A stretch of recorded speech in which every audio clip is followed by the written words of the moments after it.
uga badannahay jinsiyaadka kale maxaa sababi karo waalidiinta maxaa lagu tawjiihin karaa iyo dowrka culimada ay ku leeyihiin arrimahaas in ayna soo noqonin bulshada Soomaaliyeed ay noqoto bulsho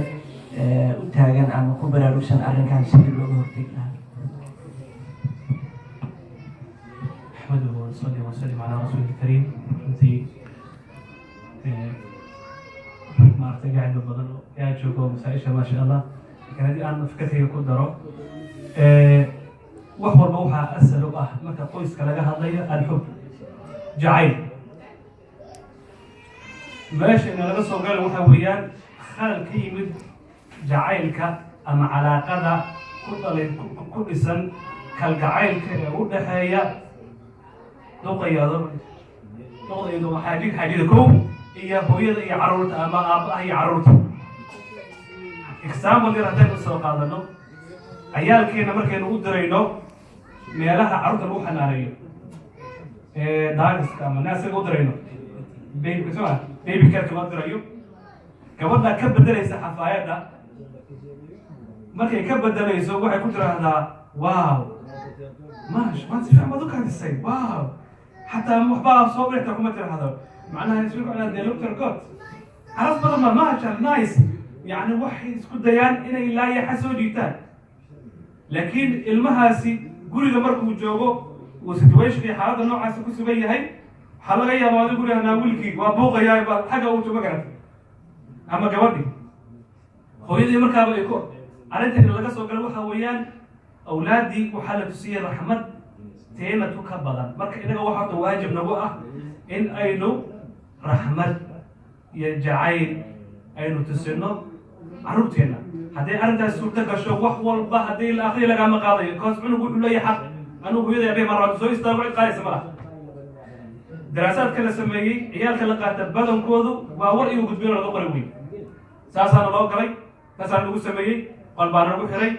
كبار نقول رفتي ماما ساسان نقول سميسي أبي هو يستقالي وحنا دعي هؤلاء نوع عاصي فرموشن نوع عاصي لو جد بيجي أيها السبب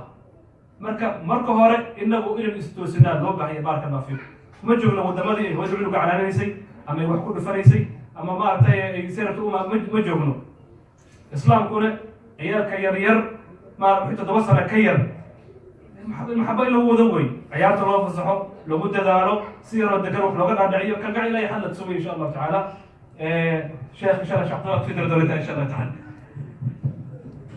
sheekh Ahmed waxa ay muuqato inuu سؤالها نوع ما شيء التواضع بدن وموجنيه لكن وحنا هي موضوعية رنتي وموضوعية مهمة والدين تحين كبار رجال يباهيهم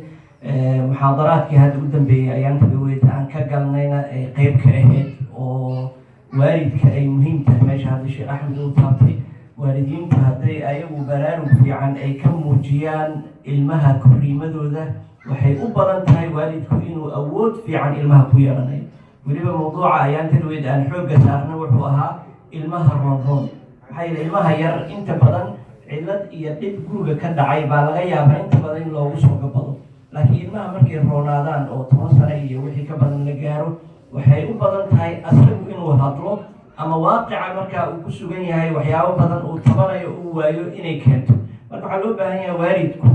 inuu midda koowaad ee ugu horeyso ilmaha lagu barbaariyo oo dhaqankii nabiga calayhi salaatu wasalaamna ahayd salafkii ummadana ay nabiga ka dhaxleen oo ah ilmaha inay laga dhiso caqiidada ilmaha inay caqiidada laga dhiso oo ilmuhu heer uu gaaro jacaylka uu u qabo diintiisa jacaylka uu u qabo maaragtay manhajkii nabiga calayhi salaatu wasalaam uu dareemayo farqi weyn inuu u dhaxayso gaaladan iyo cidda asaga wadanaysa ama hooyanaya ama wax weydiisanayo iyo cidda uu hadda la nool yahay oo ah hooyadii iyo aabihii inuu kala garanayo laakiin ilmaha haddii raashinka fiican la siiyo dhar fiicanna la siiyo ee koriimada xagga muuqaalka laga adkeeyo laakiin dhinacii maskaxda iyo fikriga iyo caqliga aan laga dhisin waxaa dhacaysa waxyaabaha inta badan hadda soo noqnoqonayo oo ah ilmahan hadda markay gaaraan dugsiga sare ama dugsiga dhexe dhamaadkiisa ay gaaraan waxyaabaha inta badan lagu wato amaba asaga iskii u doortay inuu noloshan kala qaato waxay tahay ilmihii oo aan fikriyan dhisnayn oo caqiidadii ka dhisnayn ama fahanka diiniga aan ka dhisnayn waxaa laga yaabaa ilmaha la wadanaya inuu xaafidul quraan noqdo laakiin ilmuhu aqoon uma laha diintiisa, aqoon uma laha dhaqankiisa, aqoon uma laha dadkan uu maaragtay maanta uu dooranayo. marka waxaan anigu aan ku dari lahaa shiiqa ayaa dhameeyey in aan waalidiinta xoog inaan ku saarna ay noogu mudan tahay. annagaa ka mid ah waalidiinta, aabbo walba iyo hooyo walba inay xoogga saaraan ilmaha intuu gacanta kuugu jiro inaad ilaahay iyo rasuulkii ku xirto, oo ilmaha 10 sano intuuna gaarin inuu diintiisa ka dharagsan yahay, dhaqankiisa uu yaqaano, uu wax badan uu ka dhargo. intaa marka waxay saacidaysaa berrito markuu 12 sano dhaafo inaad ilmihii adiga calaaqa fiican aad leedihiin, waa wax badan ee aad gaarsiin karto. ama dowrka culimmada runtii waxaan isleeyahay culimmadu maalin walba barnaamijyadan way ka hadlaan, laakiin waxaan maanta u baahannahay waa dowrkii bulshada Soomaaliyeed inay walaaloobaan, meel kasta ay joogaan inay ka noqdaan jaaliyad ka muuqato. maxaa yeelay waxyaabaha hadda ayaamaha na soo gaaro waxaa ka mid ah hadda shir la ii sheegay hadda kahor Norway inuu ka dhacay, in qolooyinkii shirkaa qabtay oo bakistaaniyiin u badnaa inay dhaheen annaga waddankan 100 sanaan ku noolnahay. markii la fiiriyo inta caruur ay dowladdan nagala tagtay iyo Soomaalida oo 90kii soo gashay 100 jeer bay nagu jibaarmayaan. maxaa dhaliyay marka Soomaalidu aan 20,000 30,000 40,000 50,000 aan dhaafaynin inay maaragtay khilaal 20 sano inay ilmahoodii kumaan kun la qaato? waxaa keenaysa inay tahay mid annaga dhankeena ciladu ay tahay. marka taa darteed waxaan leenahay dhinaca tarbiyadda carruurta waalidiintu ha bartaan. hadda waxaa dowlad lagu qaataa qofka inuu dil ku qaadan karo ilmaha sida u tarbiyanayso, laakiin mararka qaarkood niqaashaadka iyo workshoopyada la sameeyo waxaad arkaysaa waalidkii inuu ku leeyahay ma aniga hadda lay barayaa ilmaha sida loo tarbiyeeyo. laakiin wax walba waa fani. caalamka hadda aan joognay iyo caalamkaan kusoo barbaarnay waa kala labo. inay daraasada hadda la sameeyey ee dadka walaalaha ay ku takhasusay ee dowraadka bixiyo in laga faa'iidaysto waalidka, xitaa hadday ingiriiska ka dhacayso, hadday sweden ka dhacayso, inaad koorsada intaa aada 2 wiig 3 wiig aad soo qaadato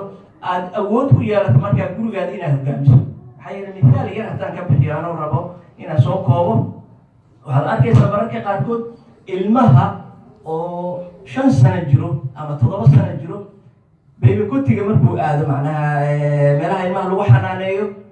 subaxii albaabka markuu ka galo kabihii buu meel saarayaa, dharkii buu meel saarayaa, dadkii uu usoo galay buu salaamayaa, qaanadii u lahaaba wax dhiganayaa. kadib shaqadii loo diray maalinta xataa wuu yaqaana maanta hadday isniin tahay, talaada tahay, arbaca tahay, wixii howlo u yaalay baa loo sheegaya, jadwalkuu raacayaa, iskuuliguu tegaya, gacmuhu dhaqanaya, cuntada markuu cunayo miiska meeshiisu fadhiisanaya, markuu qofku cuntada ka qaadanayo waa mahadsan tahay buu leeyahay, markuu celinayo